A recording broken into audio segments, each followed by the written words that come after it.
and you've kind of touched on it a little bit, but I'd love to get your perspective on succession planning for family businesses, how it was managed in your business. How did it work in practice? Were there any challenges that came out? I'd love to get your perspective on that. Thanks, James. So look, as I take a sigh, so I've got three sisters. I've got five children and one wife, which is a miracle. So my father, back in 1996, as I look up here, we went to one of the big four accounting firms, and the first thing my father said, there was three partners in the room, in the boardroom. My father said, "Son, speak quickly. This is costing us a fortune," because my father was a bit cheeky. I'll never forget that. But the second thing, which is even more valuable, was he said to them, "I still want to have Easter and Christmas together with a family." And Nice. the older partner said, "Max, that is music to my ears, because a lot of the more times, often than not, these don't end well." So he started that plan sort of 20 plus years ago, succession plan. And then that's eventuated with his death 3 years ago, and the reading of the will with the lawyer, and everyone agreed, and we all went out for dinner with my mother. We didn't ask the lawyer, obviously, James, but we all went out for dinner. So it's actually, more often than not, it doesn't end well. Particularly, I'm from the eastern suburbs of Sydney. A lot of these things are, as you said, a train wreck, and it's terrible. I never speak to their siblings again, etc., etc. So in our case, to my father's credit, he sort of got onto it very quickly. And there's no excuse not to now, because there's so many consultants in that space. And to give our Family Business Australia a plug, I was on the New South Wales committee for about 15 years.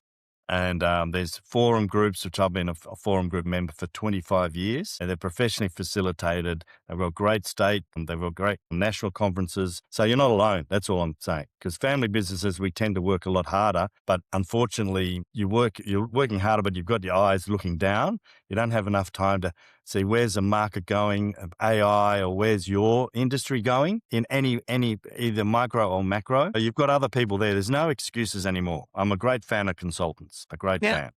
well, everyone loves a fan of consultants, me, particularly when I used to be one. But I do want to ask you this. I want to go back to this question around education, because I thought that was I'd like to just explore that a little bit.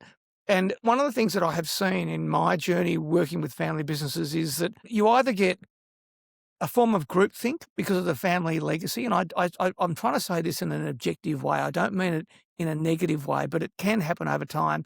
Or you get a dislocation or a disconnection between family members. Was that a factor that impacted your business, or how do you think that family businesses can mitigate against that? Well, since the 1950s, we've had non-family executives, and this Right. is before the C-suite was even a term. Non-family, back to the literally 50s and 60s, all the way through, we've had non-family CEOs. We've had non-executive directors. We've had a board, non-executive chairmen too, I should mention. And they're a good buffer between my father and I. And I don't want to overplay that. My father was brought up in an era that was, you never speak about money. Yeah.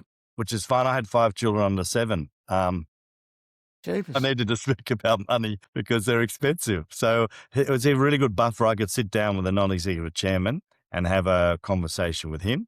And then he'd go to my father. It is a lot more complex. I always say that business is complex in this day and age, and then you bring the family in, and that's another level of complexity. So to get around that, you have a proper board, non-executive people, and also non-executives that had more life experience than you.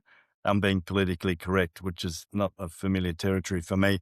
They're older than you. They remember the 70s. I mean, the energy crisis you had in the 70s, they remember more booms and busts than you. And they're cheap. They're not a lot of money. And then underpin that with consultants. We used a great firm called Ben Delta, who I still speak to, and they'll tell you what you probably don't want to hear, and they'll pull your nose. And we all need that.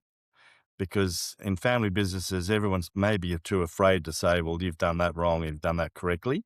And I'm talking 180 reviews, 360 Yeah, reviews. yeah, yeah. And then we did that, and we're massive change in here in a good way. And then they said, well, Angus, you should do an executive development program with us.